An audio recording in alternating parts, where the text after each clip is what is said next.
What is up, everybody? We're talking about some warlocks now. Honestly, at first I didn't even know this was a warlock when I first read the TWAB because I was like, what in the world is that? Um, Looks pretty cool though. Poor Dreg there. Alright, but moving into what's changing. Shadebinder.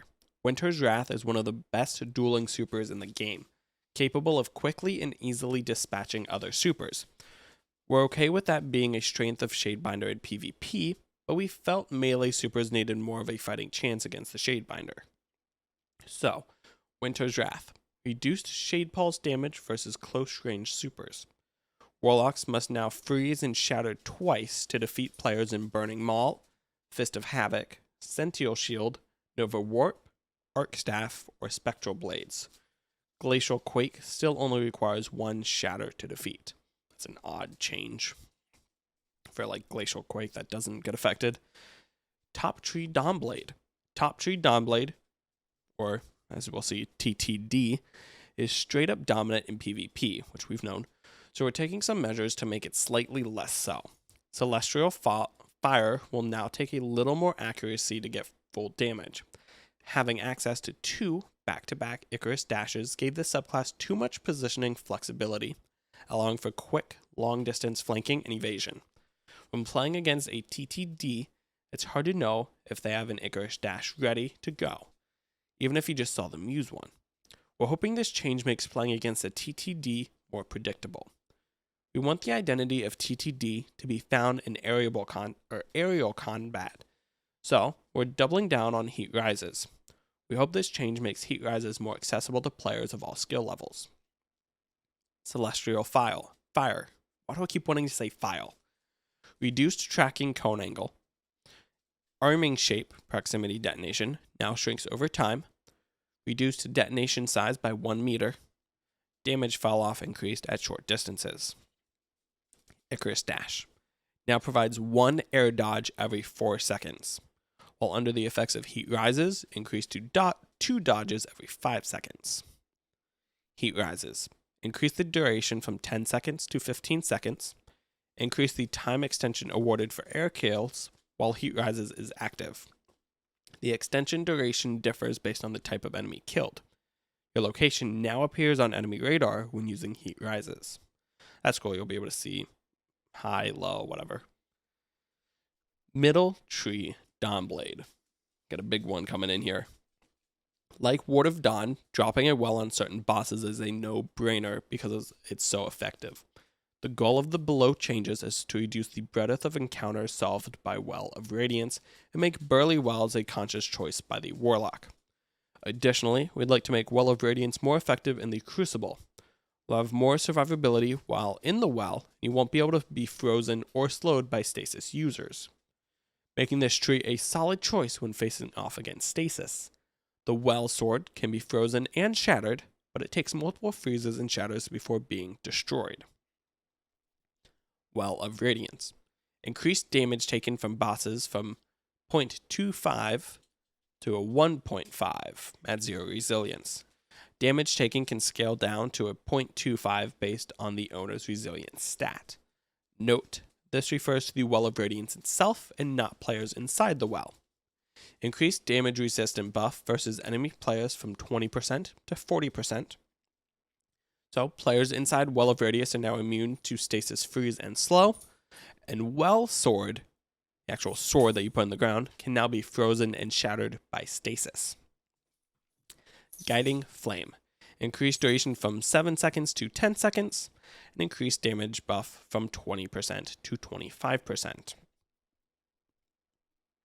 Bottom Tree Dawnblade. This tree has felt a little lackluster when compared to the Warlock's other options, so we've given it some enhanced functionality. Like the Revenant Shadow Dive, Phoenix Dive can now dive diagonally in the direction of your choosing. That should be fun. Bottom Tree Dawnblade also has one of the weaker melee attacks in the game. You had to defeat an enemy with the melee impact to cause an explosion. Now with this rework, any time you defeat an enemy who is burning or defeat an enemy with any of your solar abilities, they'll explode and put a burn on nearby enemies. Your charged melee deals 120 damage and puts a burn on the enemy, meaning you can follow up with another lethal attack and still get the explosion. As a side note, this will be even more effective with the Dawn Chorus exotic helmet. It's a good note there that they put in. Phoenix Dive. Reduce delay before dive start, and can now input a direction to dive in that direction. Igniting Touch. Ability rework. Solar ability kills and kills on burning targets now cause targets to explode and burn other nearby enemies, who will also explode if they die while burning. Watch out, Geomag lovers. You might get hit hard here. Middle Tree Stormcaller. These changes should lead to less instances of Chaos Reach dealing damage to enemies on the other side of a wall.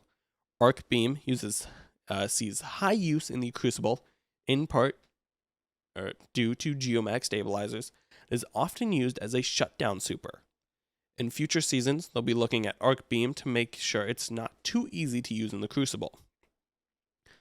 So, Chaos Reach changes increased beam environment collision size to better match collision size with damage size. Reduced beam damage radius in PvP by 20%. Reduced beam endpoint sphere radius in PvP by 33%. Bottom Tree Stormcaller. Player feedback and data on Bottom Tree Stormcaller indicated it could use a little love. So we made Arc Soul last a little longer and slightly shortened the time between bursts. Landfall, felt a little underwhelming, so we've increased the spectacle a bit. It will now fire 5 arc projectiles along the ground in all directions. Cast your super in the middle of a room to electrocute everything around you. Oh, that might be interesting. Arc Soul, increased duration from 12 seconds to 13 seconds. A second for that, really? That probably not going to be enough. Increased fire rate by 10%. Electrostatic Surge now increases sprint speed when allies are near. And Landfall now fires 5 arc ground projectiles on cast. Middle Tree Voidwalker. Through a mix of player feedback, data, and running through some high-level PvE content, we felt the Nova Warp super needed some attention. Buffing Nova Warp is a dangerous endeavor, though. We'll be monitoring it to make sure they didn't overdo it. In PvE, Handheld Nova was doing a pitiful amount of damage, so we've considerably increased its damage output, especially considering the time and proximity cost you're paying to charge it up and get within the range of an enemy. We'll also increase the hold time after charging to give you more time to throw before it vanishes. I always felt that was a little too short of a time. So, increased damage versus PvE combatants by 73%. Damn, that's a big one. No longer slows movement speed while charging or charged. Interesting. Now detonates on cast. Handheld Supernova. Increased damage versus PvE combatants by 100%. God damn.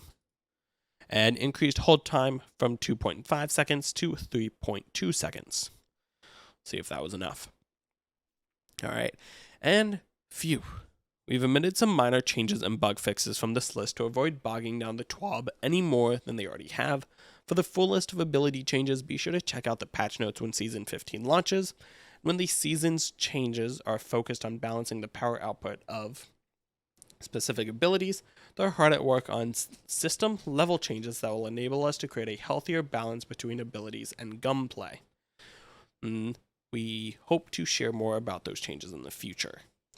And then it moves on to the rest of the TWAB, which you can check out in my previous video. Until next time, Guardians, stay safe.